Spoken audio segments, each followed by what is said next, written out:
atract în zona de arată spre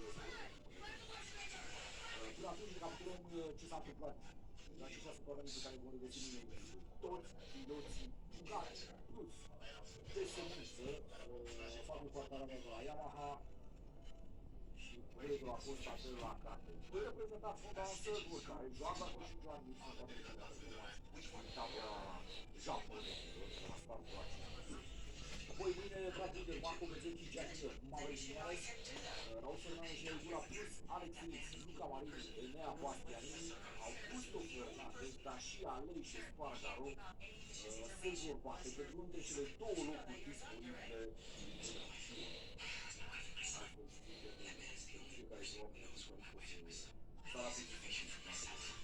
seria de tururi nu e mare lucru de văzut la Alex Marquez, să vedem prima serie aceea cu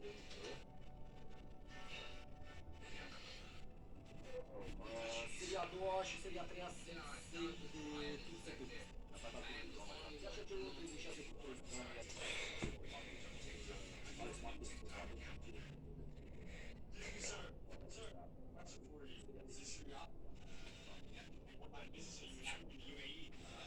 Sunt compania destul de discret, cu partea mediană are 37.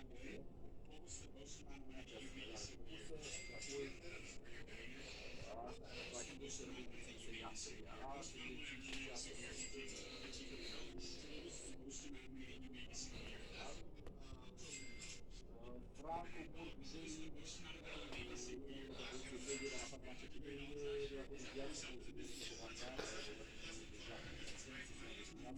de aceea doar de câți alimenți a arătat cu imagine.